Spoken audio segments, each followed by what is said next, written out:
시청자 여러분 안녕하십니까. 5월 7일 시사정담 시작하겠습니다. 시청자 여러분, 김부겸 총리 후보자 자녀 일가에 라인펀드 스캔들 의혹이 확산되고 있습니다. 인사청문회 과정에서 제기된 김 후보자 자녀 라인 사모펀드 논란 이진권 교수님과 짚어보도록 하겠습니다. 이 교수님, 예. 지금 김부겸 총리 후보자에 대한 인사청문회가 어제부터 열려가지고 오늘까지 계속되고 있는데, 김 후보자가 일반적인 정책 사안에 대해서는 아주 시원시원하게 답변을 하고 있는 것으로 알려졌는데, 자녀 라인펀드, 일종의 사모펀드인데요. 그 논란에 대해서는 과민반응이랄까 이런 것을 보이고 있는 것 같은데요. 우선 지금 이 김 후보자 자녀의 이 라인펀드, 사모펀드 의혹이라는 게 어떤 것입니까? 네, 거기 딸 부부 한 12억 라인펀드 투자를 했다고 그래요. 근데 이 투자자가 보니까 거기 다른 많은 사람이 같이 투자한 것보다는 그 회사 측 라인펀드 하고 이 부부하고 들어가가지고, 그러니까 이 사람만을 위한 특별 프로그램이 의한 특별 펀드 아니었냐 이거죠. 예? 그래서 이건 뭐냐면 김부겸 지금 이제 후보자죠. 이분의 그 무슨 정치적 그런 위상이랄까 영향력이랄까 이런 걸 기대해서 그 회사에서 특별히 맞춤형 이 사람들만을 위한 펀드를 만들어 준 것 아니냐. 그리고 이제 거기에 투자한 것도 이 사람들하고 그다음에 라임 측 회사 측하고 그래가지고 하는 것은 뭐냐면 자기들이 그걸 다 말하자면 이 펀드를 보장한다 이런 의미 아니겠습니까? 같이 한다. 이래서 그런 점에서 보면 이거 특혜다. 이런 이제 누구든지 볼 때는 이게 특별히 그 맞춤형으로 해서 해준 거니까, 제공해 준 거니까, 이건 후보자를 생각해서 그걸 겨냥해서 그 영향력을 기대해서 해준 그런 맞춤형 펀드였다. 이런 의혹은 누구나 가질 수는 있죠. 예. 네, 그러니까 라인 펀드에서 일종의 맞춤형 VVIP 펀드를 만든 것 아닙니까? 그 라인 펀드를 운영한 김봉현 회장 지금 구속되어 있는데요. 그 핵심 측근이 이종필 부사장이란 말이에요. 신복이라 다름없죠. 그런데 그 이종필 부사장하고 이종필하고 관련된 회사하고 그리고 나머지는 전부 김부겸 자녀의 부부 아닙니까? 그렇죠. 그래서 그 이종필 부사장이 6억, 그리고 이종필 부사장과 아주 가까운 그 회사에서 대부분을 지금 출자를 했단 말이에요. 전체 367억 중에 이종필 부사장과 직접적으로 관련된 그 회사에서 349억 원을 대고 나머지는 이종필 부사장 6억, 그리고 김 후보자 자녀 가족이 12억. 그러니까 4명 아닙니까? 부부하고 자녀 둘. 이렇게 했는데 그 내용도 환매도 언제든지 할 수 있도록 그렇게 해줬고, 환매 수수료라든가 성과 보수 이런 것도 거의 0%로 이렇게 했기 때문에 김 후보자 자녀 가족을 위한 정말 맞춤형 특혜 펀드다. 이렇게 의혹을 살 수밖에 없는 것 아니겠습니까? 특히 자녀는 6세하고 3세예요. 그런 6세, 3세가 3억씩을 자기 이름으로 투자를 했어요. 이게 옳은 건가요? 그러니까 그게 어떻게 해서 그 사람들한테 증여를 한 건가요?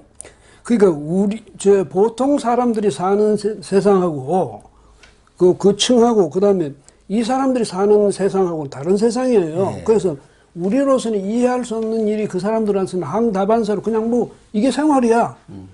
그런 식의 지금 구조가 돼 있잖아요. 일단 조국 전 장관도 마찬가지고. 그런데 문제는 이제 이게 12억 그걸 불려줄게 해가지고 주변에 그런 식으로 300 몇십억을 조성을 한 건지 아니면 야 이게 우리 특별 우리 가족을 위한 그러니까 라임 응?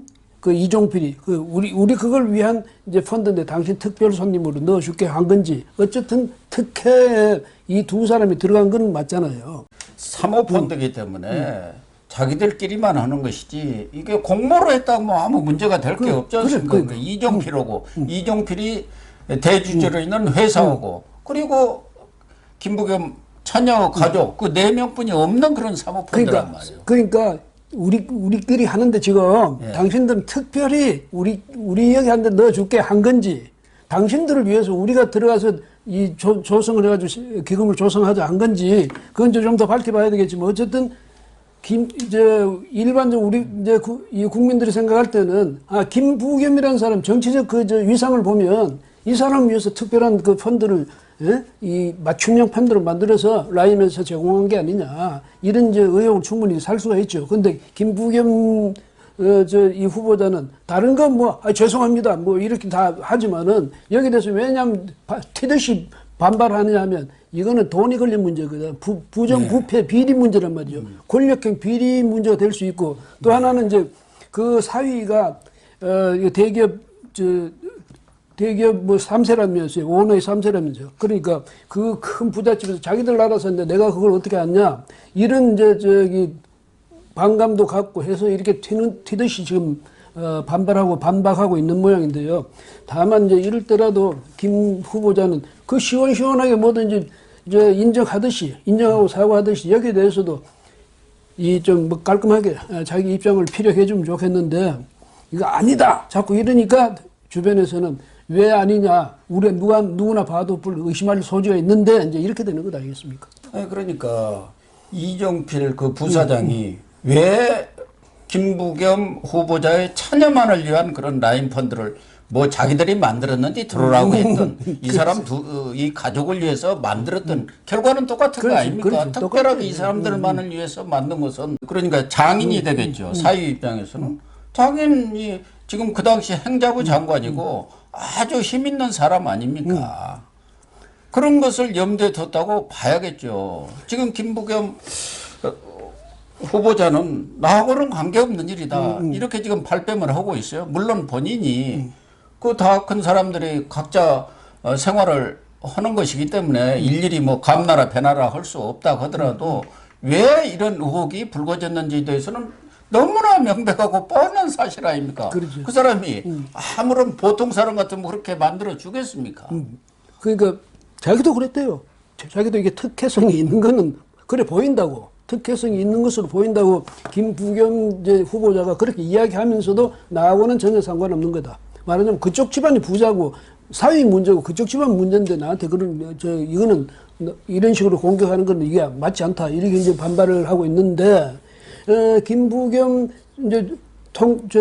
행정안전부 장관 지냈지요. 거기다가 또 당 대표 나와가지고 또 했죠. 거기다가 여권의 실세고 자기의 뭐 대권 주자로까지 거론되고 있는 사람 아닙니까? 지금도 거론되고 있고 하니까 거기도 이번에 총리까지 한 걸 그 과정을 쭉 보면 이 사람이 옛날에라도 그때는 뭐 이게 총리가 될 그런 건 없었다 할때라도 이 사람은 충분히 앞으로 이 정치적으로는 이 보면 장래가 확 열려 있는 사람이니까 거기에 대해서 라임 같은 데서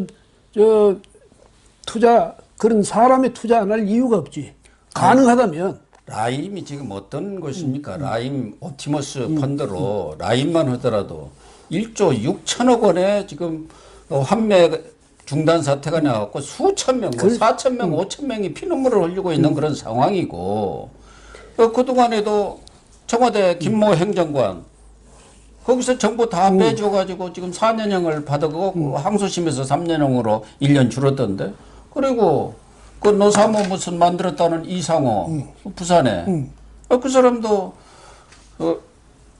사흘 뭐 당협위원장 아니었습니까? 예, 그렇죠. 그 사람도 지금 2년형을 받았어요.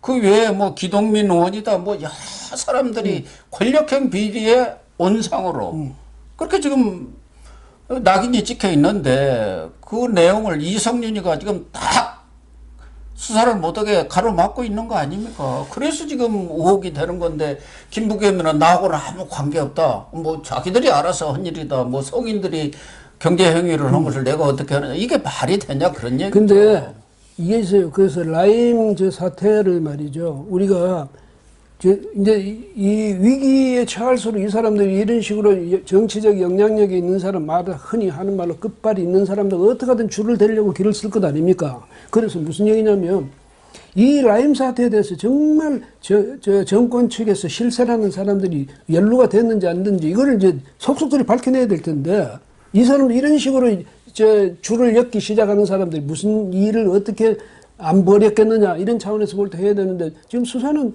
뭐 요즘 수사를 하는지 안 하는지 소식도 없잖아요. 이런 상황이 되니까 이 김부겸 이 후보자에 대해서 국민들도 또 야당에서도 이게 이제 약한 고리지. 이거 치면 그 안에 지금까지 숨겨졌던 것이 또 고구마 줄기가 드러날 수 있는 문제니까 그래서 야당은 이렇게 공격을 하는 거고 김부겸 이 후보자는 적어도 그 문제에 대해서 권력형 비리 문제에 대해서는 담을 샀지 않을 수 없는 그런 상황이니까 담을 샀고 이런 상황이 되는데요. 이걸 계기로 해서 라임 사태 다시 한번 들여다보는 그 수사를 적극화하는 그다음에 그래가지고 거기서 이 정권의 실세라는 사람이 과연 연결이 안 됐는지 라임이라는 사람이 과연 어떤 사람하고 줄을 대려고 길을 섰는지 다 밝혀내야죠. 문재인 정권의 마지막을 깨끗이 자기들이 그 뒷정리를 한다는 차원에서도 스스로 밝혀내야죠. 아니 뭐 강기정 전 청와대 정무수석 거기도 라임과 관련해서 여러 의혹들이 제기가 됐었지 않습니까? 그래가지고 세상을 떠들썩하게 한 적도 있고 지금 김호수를 검찰총장으로 임명한 게 뭐겠습니까? 윤석열 검찰총장을 쫓아내려고 하는 것이 라임 옵티머스 파헤치기 시작하니까 그거 파헤치면은 이거 권력형 비리 뭐 옛날에 게이트 이것은 저리 가라 할 정도의 엄청난 핵폭탄이 터지게 생겼으니까 윤석열 총장을 쫓아내고 그 자리에 딸랑이 방탄검사 김호수를 안치려 했다는 것이 지금 시중의 평가 아닙니까? 또 정치권에서 그렇게 이야기하고 있고 거기에 지금 김봉현이가 전국적인 유력 정치인들을 상대로 해서 로비성 이런 자금들을 뿌리고 특혜펀드를 만들어 가지고 자기의 배우 인물로 배경으로 삼으려 했다 그런 의혹이 받을 만하고 거기에 지금 김부겸 총리 후보자가 연루가 됐다는 의혹을 제기하고 있는 거 아닙니까 야당에서는. 그런데 본인으로서는 이것이 연루가 됐다고 하면 뭐 총리 당장 후보자는 말할 것도 없고 수사의 대상이 되니까 뭐 지금 칼로 무자르듯이 잘라내고 있는 그런 상황이 아닌가 이렇게 보여지는데요. 이 라임 측에서는 유력자 네트워킹에 그동안 굉장히 이제 그걸 공을 들였겠죠. 그 중에 한 사람이 만약에 김부겸 후보자라면 그 사람뿐 아니라 그 주변에서 그 네트워킹 대상이 됐던 사람들도 전부 있을 거라고 우리가 일반적으로 생각할 때 그건 이제 밝혀내는 계기로 삼아야 되겠고 이 정권이 말기에 말이죠. 소방수 방패 이 총리를 해가지고 검찰총장을 해가지고 맡겠다는 생각은 어리석은 거예요. 그 다음에 대개 우리가 추천위원회에서 추천위원회를 두고 추천한다는 것을 심사숙고해가지고 어떤 사람 추천했을 때 그 사람은 추천위원회의 뜻을 받아들여서 인사권자를 받아들이는 게 그게 도래예요. 근데 만약에 정말 나중에 보니까 이 사람은 적격자가 있는데 부적격자인 게 명백히 드러나면 그 다음에 두 번째 사람이라든지 그렇게 할 정도지 세상에 막 네 사람 뽑아놓고 맨 꼴찌 한 사람을 가지고 총장으로 시킨다. 이거는 대통령이나 정권 측의 그 의도가 뻔히 드러나는 거다. 그건 무엇 때문에 드러나는 거냐. 아까 고 교수 이야기했지만 이게 정권 마지막 그 한 해 동안 정권이 이전까지 있었던 여러 가지 의심되는 문제라든지 이런 뭐 혐의라든지 이런 거 모든 싹 덮고 깨끗하게 청소하고 나가겠다는 그런 뜻 아니겠습니까? 이런 식으로 노골적으로 정권 차원에서 노골적으로 이런 식으로 한다는 것은 이건 앞으로 임기 끝나도 결코 깨끗해지지 못할 것이다. 이 점은 알아야죠. 라임 펀드 스캔들과 관련해서 또 하나 지금 언론이 오늘 보도한 것에 따르면은 그 A사로 나왔던 거 그러니까 이 이종필 전 부사장 그리고 김 후보자 자녀 가족을 제외하고 349억 원을 투자한 그 회사가 에스모 머티리얼스라고 이 코스닥 상장사인 모양이요. 전기차 부품업체인데 이종필이가 23.6%의 지분을 보유한 사실상 대주주로서 이종필 회사나 다름없다는 거예요. 그렇죠. 한 몸으로 움직였다고 하는데 이 회사에다가 지금 언론 보도는 정부 보조금이 엄청나게 나갔다는 거 아닙니까? 그러니까 이게 아무런 관련이 없다. 이렇게 이야기하기도 문재인 정부 들어와서 정부 보조금만 나간 게 14억 5천만 원이라는 거예요. 그러니까 이게 뭐를 이야기해 주느냐면 적어도 정권이나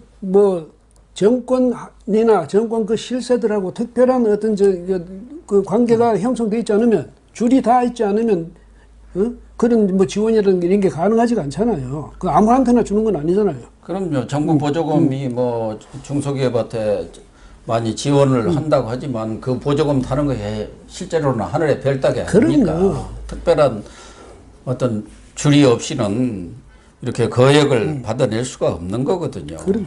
예. 대통령이 만약에 이제 예컨대 이 코로나 때문에 고생하고 있는 소상공인들의 돈을 풀어 이래가지고 돈을 엄청 풀었다.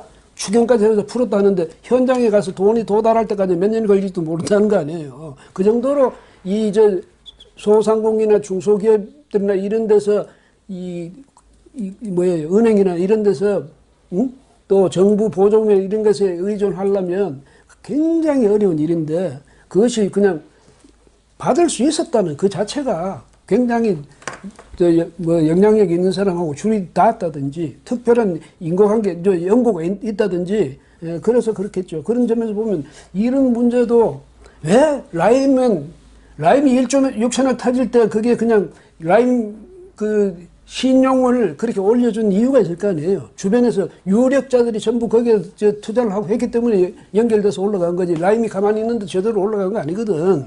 그런 점에서 보면 이 김부겸 씨는 자기가 의도했든 안 했든 거기 조연으로 참여한 건 사실이에요. 누구든지 김부겸이는 거기서 봤겠지. 아, 김부겸 딸도 사위도 거기 들어갔다. 그러니까 조국 사모펀드 논란하고 똑같지 않습니까?